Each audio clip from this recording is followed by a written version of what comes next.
This podcast is brought to you by Empor.top, the stories of top companies. Disclaimer: this AI-generated content is for informational purposes only and should not be considered as investment advice. If you like our podcasts, please subscribe on Apple Podcasts, Spotify, or your favorite podcast player. And don't forget to follow us on X at Empor.top. Find thousands of stories of top companies on our website, Empor.top. Empor.top is brought to you by HeyFin.co. Fin is a personalized junior AI research assistant for equity portfolio managers. Check it out at HeyFin.co. MillerKnoll, designing the modern world.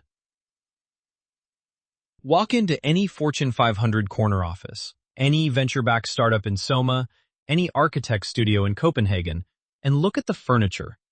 Odds are strong that the chair underneath the CEO, the sofa in the reception area, or the pendant light above the conference table carries a name owned by a single company most people outside the design world have never heard of: MillerKnoll.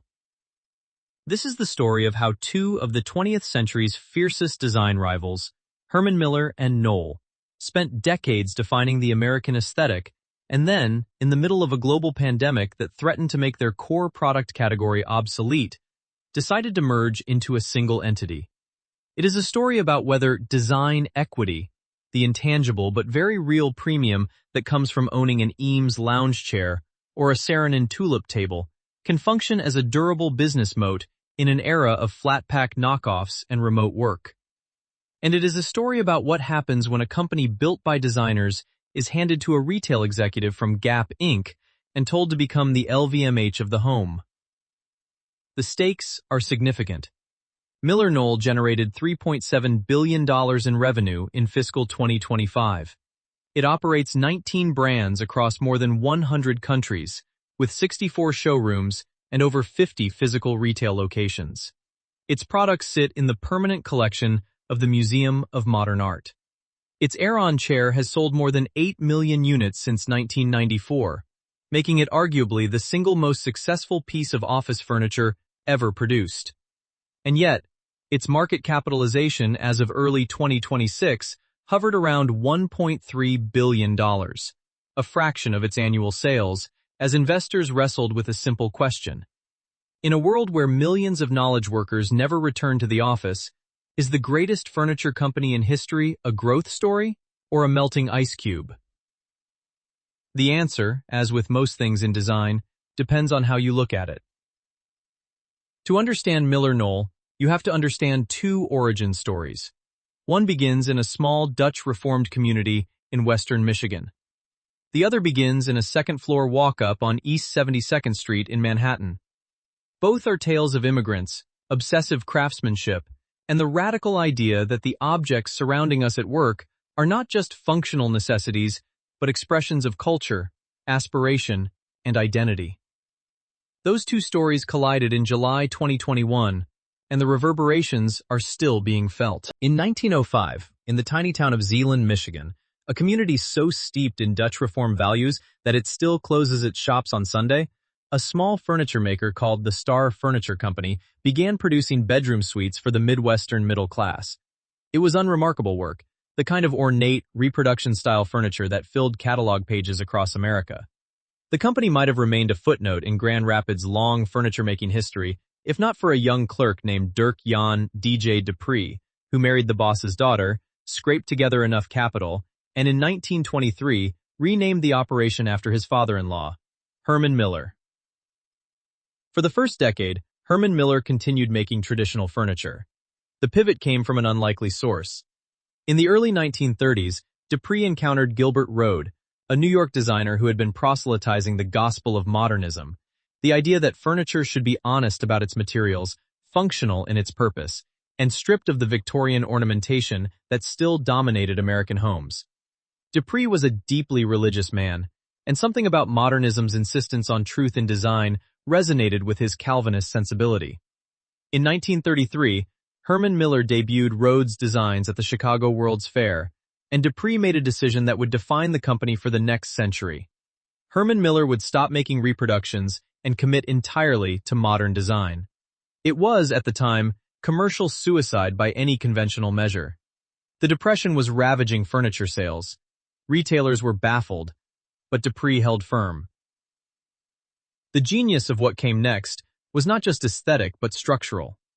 In 1947, Dupree hired George Nelson, an architect and writer with no furniture design experience, as the company's director of design. Nelson, in turn, recruited Charles and Ray Eames, the husband and wife team whose experiments with molded plywood during World War II had opened up entirely new possibilities for mass-produced furniture. What Dupree, Nelson, and the Eameses created was not a furniture company in any traditional sense.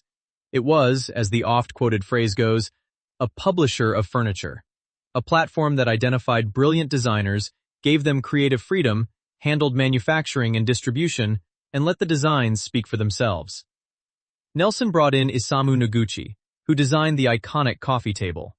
He brought in Alexander Girard, who transformed the company's textile and color palette.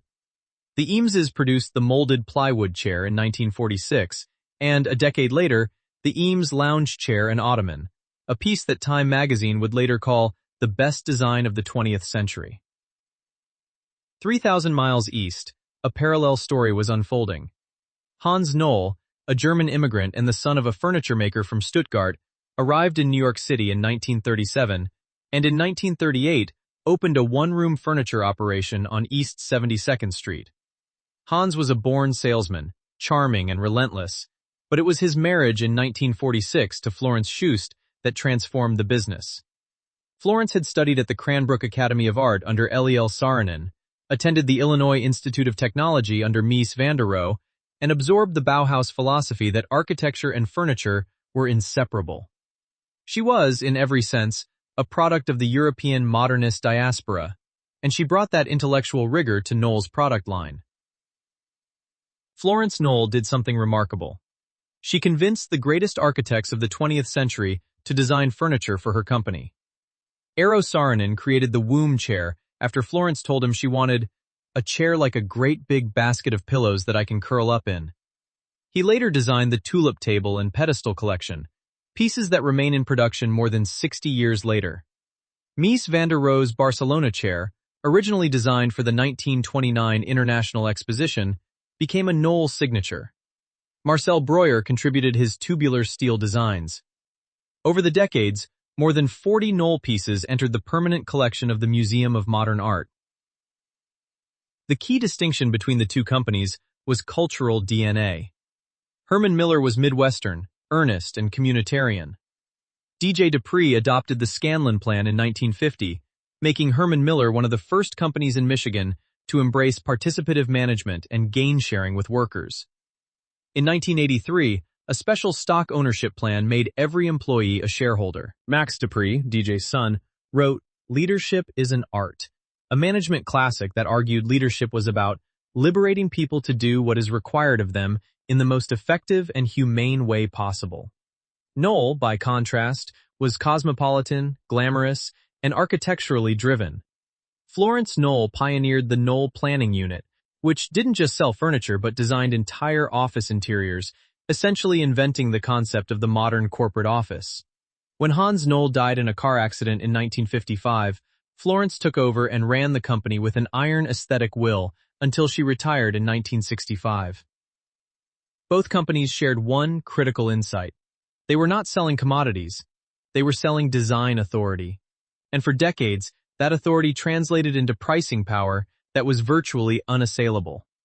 When a Fortune 500 company outfitted its headquarters, it didn't comparison shop between Herman Miller and a no-name manufacturer the same way it might compare paperclip vendors.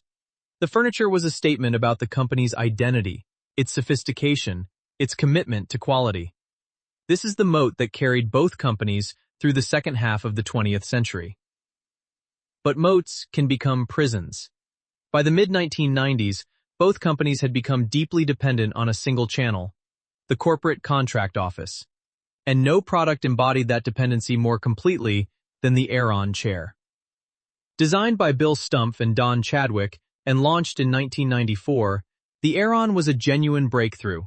Its mesh pellicle suspension material eliminated the need for foam cushioning. Its three sizes accommodated body types from the first to the 99th percentile. It was so visually distinctive that it became a cultural signifier. The Aeron was the chair of the dot-com boom, visible in every tech company photograph, a shorthand for, "We're serious about our people." At $1,000 per unit, it was not cheap, but corporate procurement officers, who were buying hundreds or thousands at a time, didn't flinch. The installed base grew massive. Replacement cycles were long but predictable. Herman Miller had, in effect, created the recurring revenue model of office furniture. The problem was cyclicality. When the dot-com bubble burst, Aeron orders collapsed.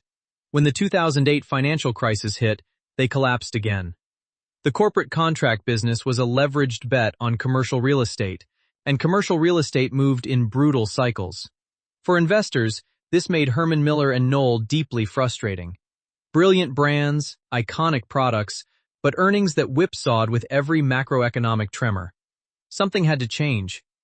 The insight that would reshape Herman Miller arrived not in a boardroom in Zeeland, but in a showroom in San Francisco. Design Within Reach, or DWR, had been founded in 1998 by Rob Forbes with a deceptively simple premise. Bring the kind of modern design furniture sold through exclusive trade channels directly to consumers.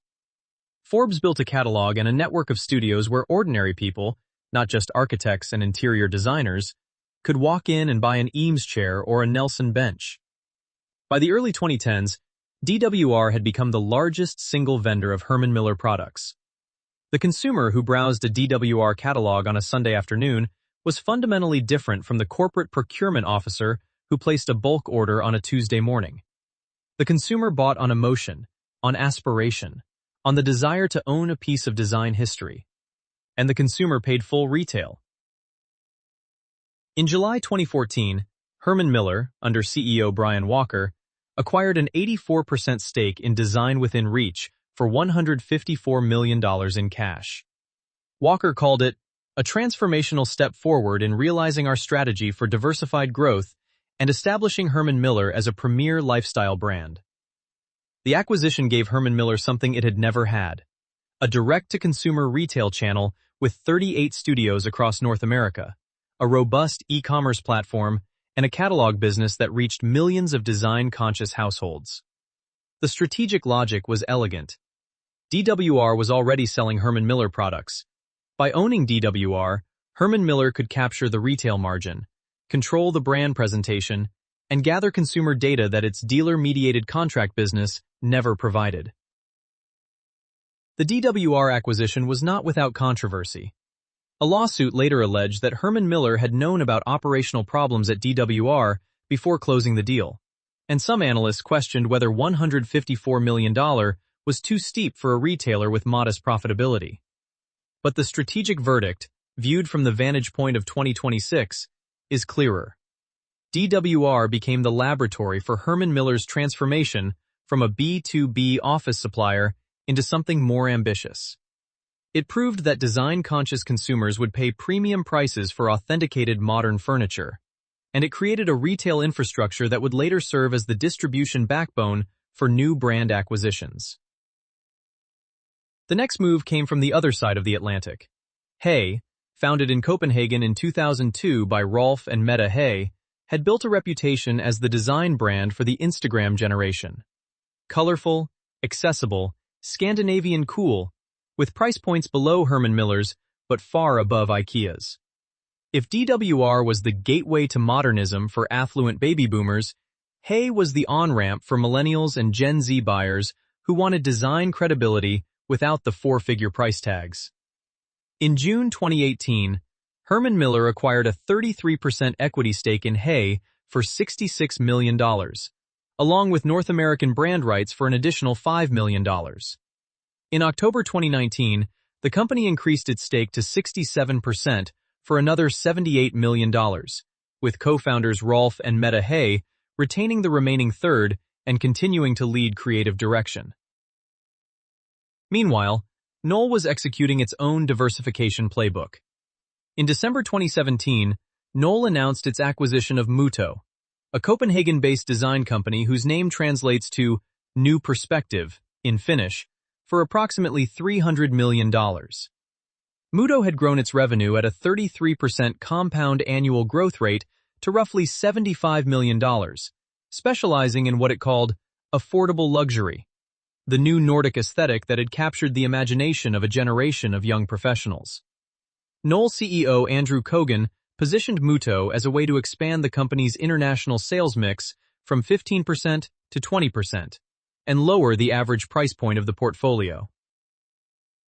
What is striking about this period, roughly 2014 to 2020, is how both Herman Miller and Knoll independently arrived at the same strategic conclusion. The future of premium furniture was not in selling more desks to more corporations, but in building a portfolio of design brands that could reach consumers across multiple price points, demographics, and channels. The multiples they paid reflected this conviction. DWR at $154 million, Hay at roughly $150 million total, Muto at $300 million. These were not traditional furniture company valuations. They were prices paid for design equity, the belief that a brand with genuine aesthetic authority and cultural relevance could command margins that commodity furniture makers could only dream of. Whether those prices were justified would depend on whether the acquirers could grow these brands faster than they could have grown independently, a question that the pandemic would put to an urgent test. By early 2021, a scenario that would have seemed absurd 5 years earlier had become not just plausible, but arguably inevitable. The COVID-19 pandemic had emptied corporate offices across the world. Millions of knowledge workers were setting up home offices, buying ergonomic chairs and standing desks from Amazon, and wondering whether they would ever return to a cubicle. Commercial real estate vacancy rates were climbing. The corporate contract furniture business, the engine that had powered both Herman Miller and Knoll for decades, faced an existential question mark. At the same time, a countervailing force was at work. The very people who had abandoned their offices were spending unprecedented amounts on their homes. The residentialization trend, the blurring of boundaries between workspace and living space, was creating new demand for furniture that was functional enough for an 8-hour workday, but beautiful enough for a living room. Herman Miller's DWR and Hay channels were seeing a surge. Knoll's residential lines were outperforming expectations. The pandemic had, paradoxically, both threatened the old business model and validated the diversification strategy. Against this backdrop, Herman Miller announced in April 2021 that it would acquire Knoll for approximately $1.8 billion. The deal structure reflected the relative positions of the two companies. Each Knoll share would be converted into 0.32 shares of Herman Miller common stock plus $11 in cash.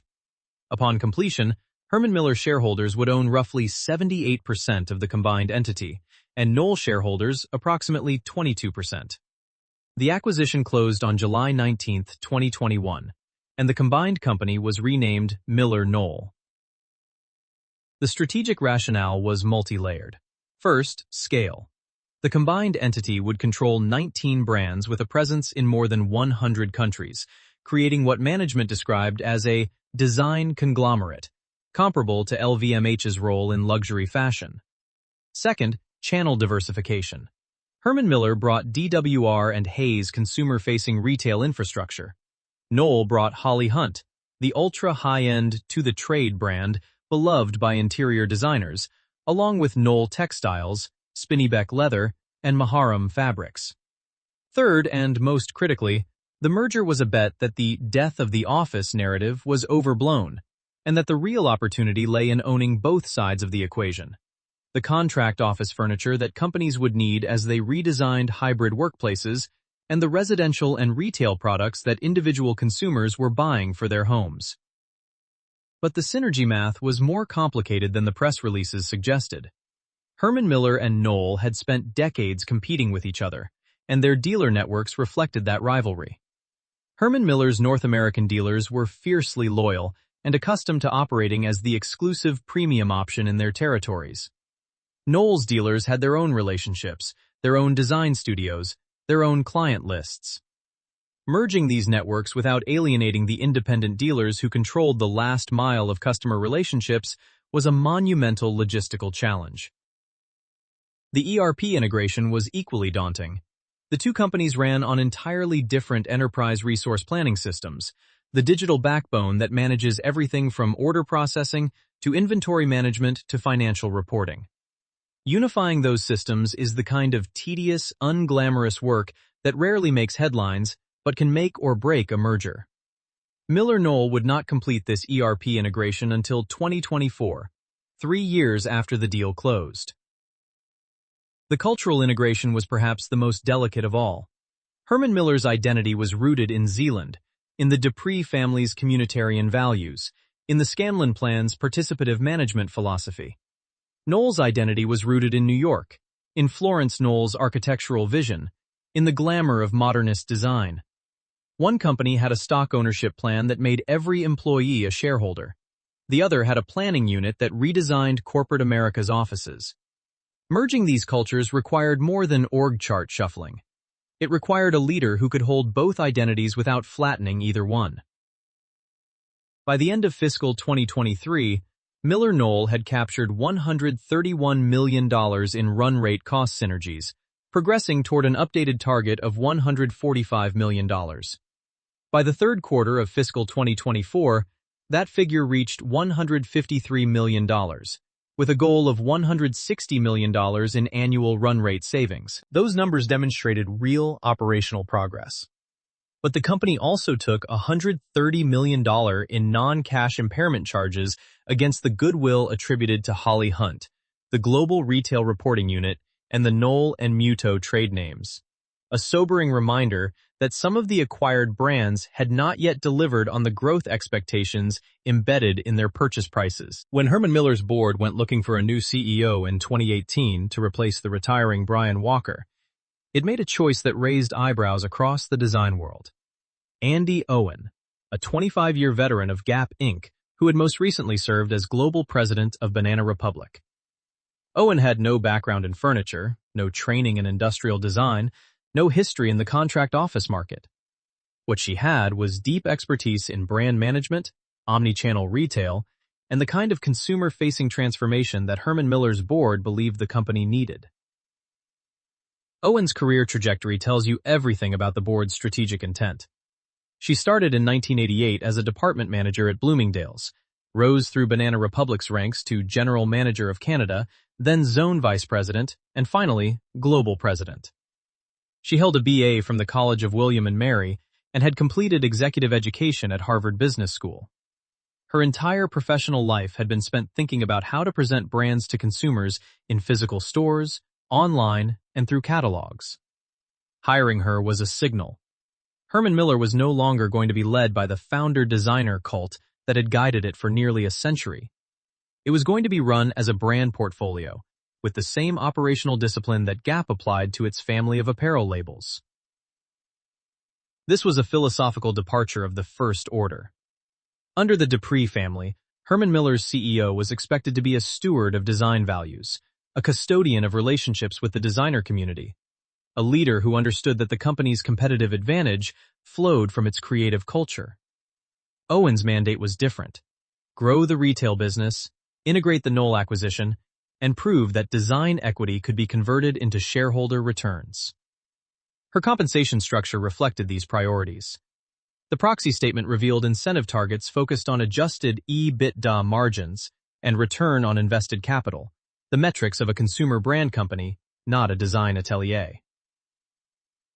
Owen's leadership style came under a very public microscope in April 2023, when a 90-second clip from an internal town hall went viral. An employee had asked about bonus payouts at a time when the company was navigating post-pandemic headwinds. Owen's response: "Don't ask about what are we going to do if we don't get a bonus. Get the damn thing done. Spend your time and your effort thinking about the $26 million you need to close, not thinking about what your bonus is going to be. Leave Pity City," was viewed more than 20 million times and drew withering criticism on social media and in the national press. The backlash was amplified by the compensation disparity. Owen's total compensation for the fiscal year ended May 2022 was approximately $5 million, including a $1.1 million salary and $3.9 million in stock awards. The median total pay of MillerKnoll employees was roughly $45,000, a ratio of approximately 111 to 1. Owen issued an apology within days, calling the moment insensitive, and acknowledging that her rallying cry had landed in a way that I did not intend. The incident was damaging but also revealing. It exposed the tension between the old Herman Miller culture, which had been built on the Scanlon Plan's ideal of shared sacrifice and participative management, and the new MillerKnoll reality, which was a publicly traded conglomerate under pressure to deliver shareholder returns in a difficult market. Owen survived the controversy and, in subsequent interviews, demonstrated a capacity for self-reflection that suggested the experience had genuinely recalibrated her leadership approach. She spoke about the importance of empathy, acknowledged that she had learned from the moment, and refocused attention on the company's strategic transformation. The question for investors is whether Owen's retail DNA is the right fit for this particular company at this particular moment. On one hand, the DWR expansion, the Hay integration, and the push into omni-channel distribution are all initiatives that benefit from exactly the kind of expertise Owen brings.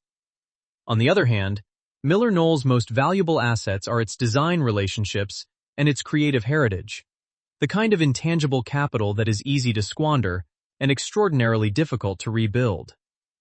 Managing a furniture design conglomerate is not the same as managing a clothing retailer, and the brands in MillerKnoll's portfolio are unforgiving of leaders who prioritize operational efficiency over creative excellence. Strip away the macro narrative about the death of the office and the rise of remote work, and MillerKnoll's business reveals a more nuanced picture when examined segment by segment.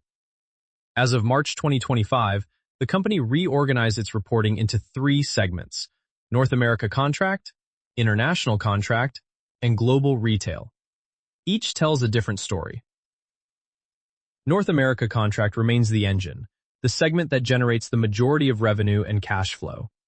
But the nature of that revenue is shifting. The old model was straightforward. A corporation builds or renovates an office, a dealer designs the space, and Herman Miller or Knoll supplies the systems, furniture, the desks, the partitions, the task chairs. That model still exists, but the product mix is evolving. The residentialization of the office means that corporate clients are increasingly buying lounge furniture, collaborative seating, soft furnishings, and acoustically designed spaces rather than rows of identical workstations. This is a subtle but important shift because lounge and ancillary furniture tends to carry higher margins and shorter replacement cycles than systems furniture. Companies redesigning for hybrid work are not buying fewer pieces of furniture. They are buying different pieces of furniture, and MillerKnoll's portfolio is unusually well positioned for this transition. International Contract and Specialty encompasses the company's overseas operations, along with its crown jewel specialty brands, Holly Hunt, Spinneybeck, Maharam, Edelman Leather, and Knoll Textiles. Holly Hunt deserves particular attention. Acquired by Knoll before the merger, Holly Hunt is a to-the-trade brand, meaning its products are sold exclusively through interior designers and architects, never directly to consumers. This creates an aura of exclusivity that supports luxury-level pricing.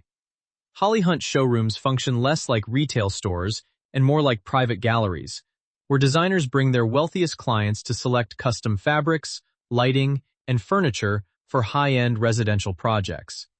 The margins in this business are substantially higher than in the contract office segment, and the clientele is less sensitive to macroeconomic cycles.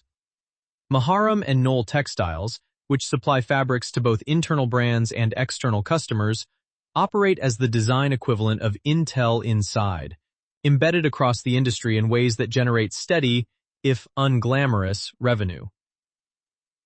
Global Retail is the growth segment, and the one that most clearly reflects Owen's strategic vision.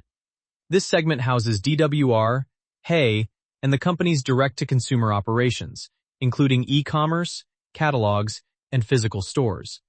MillerKnoll opened 4 new retail stores in fiscal 2025, including DWR locations in Palm Springs and Paramus, and Herman Miller stores in Fairfax and Coral Gables.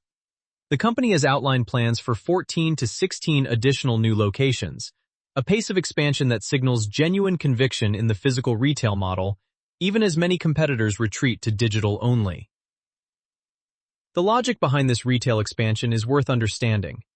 A DWR or Hay store is not a traditional furniture showroom. It is an experiential space where consumers interact with products, sit in chairs, touch fabrics, and absorb the brand's design philosophy. The conversion rates in these stores are high because the customer who walks into a DWR studio is self-selecting for design awareness and willingness to pay premium prices. The store also serves as a customer acquisition channel for e-commerce. A consumer who visits a DWR store in Palm Springs may not buy anything that day, but returns home and orders a $5,000 sofa online. This halo effect is difficult to measure precisely, but is well understood in luxury retail.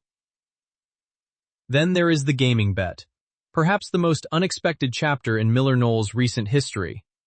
In July 2020, Herman Miller partnered with Logitech G to launch the Embody gaming chair, a $1,495 adaptation of Herman Miller's Embody office chair with gaming-specific enhancements including a cooling foam seat with copper-infused particles and an adjusted posture profile optimized for the forward-leaning position of competitive gamers. The two companies spent nearly 2 years studying esports professionals and casual gamers to develop the product. The gaming chair became a cult object almost overnight.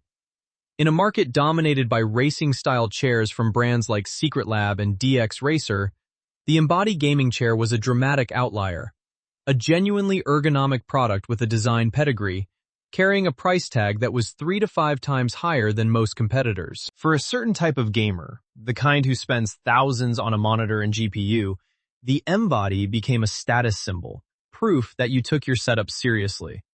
The partnership opened up a multi-billion-dollar vertical for MillerKnoll that carried zero office furniture baggage and reached a demographic, young male tech enthusiasts, that had never previously been in the company's customer base. To understand MillerKnoll's competitive positioning, it helps to apply Hamilton Helmer's 7 Powers framework, which identifies the sources of durable competitive advantage. The most obvious power is brand. The names Herman Miller, Knoll, Eames, and Saarinen carry a weight in the design world that is genuinely difficult to replicate. When a consumer buys an Eames Lounge chair for $6,000 or more, they are not paying for the materials or even the engineering. They are paying for design provenance, for the right to own a piece of cultural history, for the knowledge that this is the real thing and not a reproduction. This brand premium, estimated at 30 to 50% above generic competitors for comparable products, is the single most important source of MillerKnoll's pricing power. The second power is cornered resource. MillerKnoll controls the exclusive production rights to the design archives of Charles and Ray Eames, George Nelson, Eero Saarinen, Florence Knoll, and dozens of other 20th century masters. These are not patents, which expire, but licensing and ownership arrangements that function as a permanent competitive barrier. No competitor can legally produce an authentic Eames lounge chair or a Saarinen tulip table. This is the Disney Vault of furniture, a library of iconic designs that generates revenue decade after decade with minimal ongoing investment. The third power, switching costs, is asymmetric. For individual consumers, switching costs are low. Nothing prevents a homeowner from buying a chair from a different brand next time. But for Fortune 500 companies with massive installed bases of Herman Miller or Knoll products, the switching costs are substantial. These companies have dealer relationships, maintenance contracts, standardized specifications, and trained facility managers who know the product lines. Replacing an installed base of thousands of Aeron chairs with a competitor's product is not just expensive, but organizationally disruptive. This installed base advantage creates a recurring revenue stream from replacement cycles, parts, and accessories. Applying Michael Porter's 5 forces reveals a more contested landscape. The threat of substitutes is high and rising. Steelcase, Hayworth, and a growing number of Asian manufacturers produce office chairs and desks that are functional equivalents at a fraction of the price. Amazon and Wayfair have trained consumers to comparison shop for furniture online, eroding the information asymmetry that once protected premium brands. MillerKnoll's defense against substitution is not price, but design authority. the argument that a genuine Herman Miller product is not a commodity, but an investment in health, productivity, and aesthetic quality. The competitive landscape shifted dramatically in December 2025 when H&I Corporation completed its $2.2 billion acquisition of Steelcase, creating a combined entity with approximately $5.8 billion in pro forma annual revenue. This new competitor is significantly larger than MillerKnoll in the contract office segment and benefits from H&I's prior 2023 acquisition of Kimball International, which added mid-market capabilities. The H&I Steelcase combination represents a formidable rival in exactly the contract segment where MillerKnoll generates most of its revenue. However, MillerKnoll retains significant advantages in design prestige, consumer retail, and brand portfolio breadth that H&I Steelcase does not match. The bargaining power of buyers is undergoing a structural shift that favors MillerKnoll. In the old model, the primary buyer was the corporate procurement officer, a sophisticated, price-conscious negotiator purchasing in bulk with significant leverage. As MillerKnoll's revenue mix shifts toward retail, the buyer base becomes more fragmented, individual consumers purchasing one chair or one table at a time, with limited negotiating power and higher willingness to pay full price. This fragmentation is a margin tailwind that partially offsets the volume pressures in the contract business. The threat of new entrants is moderate. Building a furniture brand with genuine design credibility takes decades. A startup can produce a functional office chair relatively easily, but it cannot conjure the kind of cultural authority that comes from having Charles Eames design your products 70 years ago. The barrier to entry in the commodities segment is low, but the barrier to entry in the design premium segment is extraordinarily high. The bear case against MillerKnoll starts with commercial real estate. Office vacancy rates in major U.S. cities remain elevated years after the pandemic. Remote and hybrid work arrangements have become permanent for a substantial share of knowledge workers. If the long-term trajectory is fewer square feet of office space per company, then the total addressable market for contract office furniture is shrinking, and MillerKnoll's core business faces a secular headwind that no amount of brand equity can overcome. Bears argue that the Knoll acquisition was fundamentally a defensive move, an attempt to create scale and diversification to mask a declining core business. The $130 million in goodwill impairment charges taken against Holly Hunt, Global Retail, and the Knoll and Muto trade names lend credence to this view. If the acquired brands were performing as hoped, those write-downs would not have been necessary. The leverage profile adds to the concern. MillerKnoll carried a net debt to EBITDA ratio of 2.65 times as of the third quarter of fiscal 2024. That is manageable but not conservative, and it leaves limited room for error if revenue disappoints or margins compress. The company's market capitalization of roughly $1.3 billion against revenue of $3.7 billion implies a price-to-sales ratio well below 1, a valuation that reflects deep investor skepticism about the growth trajectory. Tariffs present another overhang. The Trump administration's tariff announcements in 2025 and 2026 created uncertainty across the furniture industry. MillerKnoll estimated tariff costs of $5 to $7 million before tax and implemented surcharges and price increases to offset the impact. The company has a structural advantage here, with approximately 70% of its North American retail cost of goods sourced domestically, making it significantly less exposed than competitors who rely heavily on Asian manufacturing. But tariffs remain a wild card that could pressure margins if they escalate further. The bull case centers on a simple proposition. MillerKnoll is the only design conglomerate operating at scale. No other company in the world owns a comparable portfolio of iconic design brands spanning the contract office, residential, luxury, and retail segments. The bears are right that the traditional contract office market is under pressure, but they are wrong about the implications. MillerKnoll is not fighting the death of the office narrative. It is positioned on both sides of it. As offices are redesigned for hybrid work, companies are buying higher-value ancillary furniture rather than commodity workstations. As individuals invest in home offices, they are buying from DWR and Hay. The residentialization of the office and the officization of the home are two sides of the same coin, and MillerKnoll is the only company that serves both. The retail expansion strategy is a meaningful catalyst. With plans for 14 to 16 new stores, MillerKnoll is building out a physical retail footprint at a time when most competitors are retreating. Each new DWR or Hay location is a local brand ambassador that generates both direct sales and e-commerce halo effects. The gaming partnership with Logitech G demonstrated the brand's ability to penetrate entirely new demographics, and the $1,495 price point of the Embody gaming chair suggests that MillerKnoll's pricing power extends well beyond the traditional design-conscious consumer. The HNI Steelcase merger, while creating a larger competitor in the contract segment, also validates the consolidation thesis. The office furniture industry is consolidating because scale matters for procurement, distribution, and brand investment.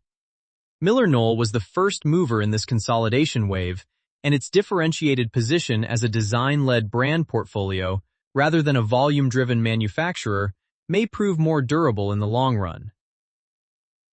For investors tracking this story, two metrics matter most. First, global retail revenue as a percentage of total revenue. This is the single best indicator of whether MillerKnoll is successfully diversifying away from its cyclical contract dependence. A steady increase in retail share of the mix signals that the brand portfolio strategy is working and that the company is building a more resilient, higher-margin business. Second, order growth trends across segments, particularly in North America contract.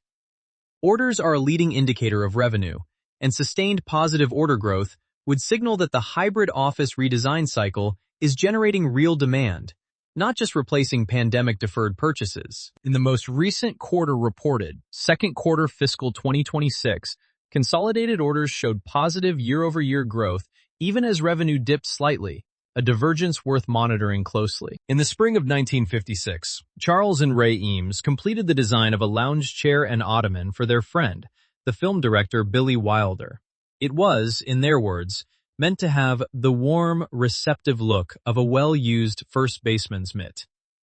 The chair was made of molded plywood shells and leather cushions, and it cost roughly $300, which in 1956 was an extraordinary sum for a piece of furniture. Today, a new Eames Lounge chair from MillerKnoll retails for over $6,000, and the design has been in continuous production for 70 years. That single chair encapsulates everything that makes MillerKnoll a fascinating business. The power of design to transcend time, the willingness of consumers to pay extraordinary premiums for authenticity, and the remarkable durability of a brand built on genuine creative excellence.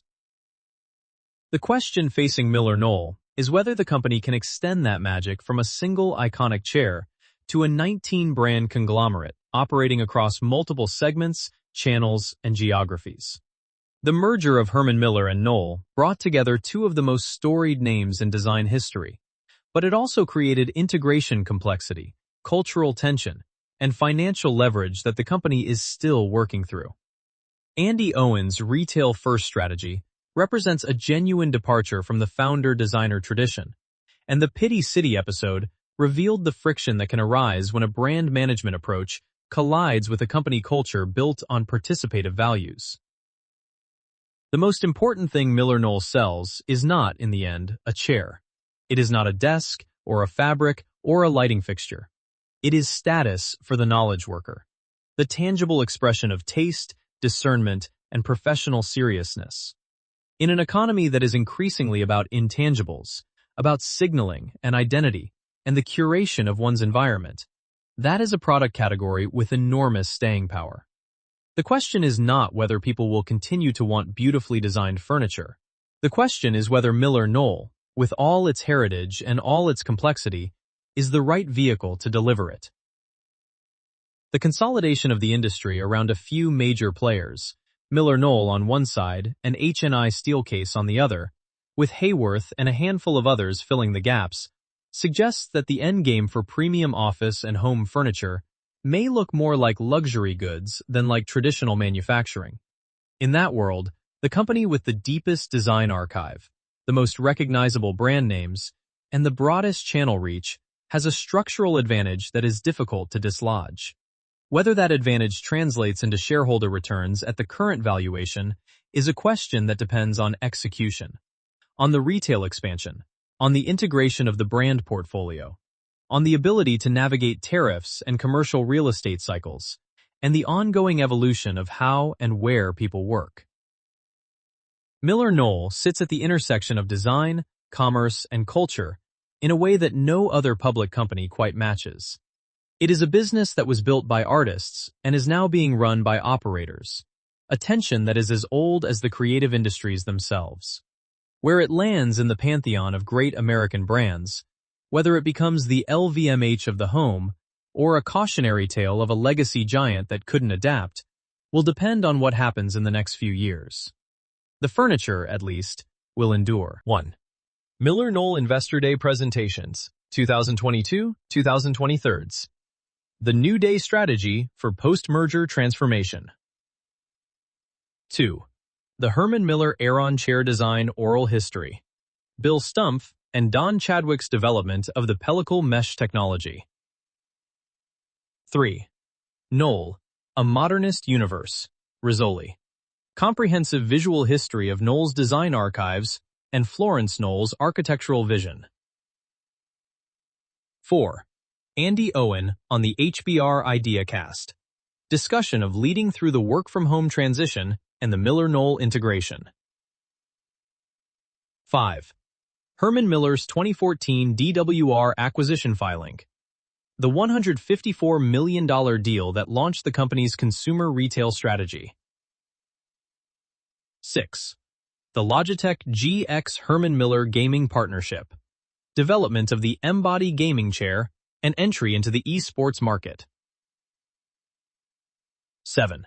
Hamilton Helmer's 7 Powers. Framework for analyzing durable competitive advantage in design-driven businesses.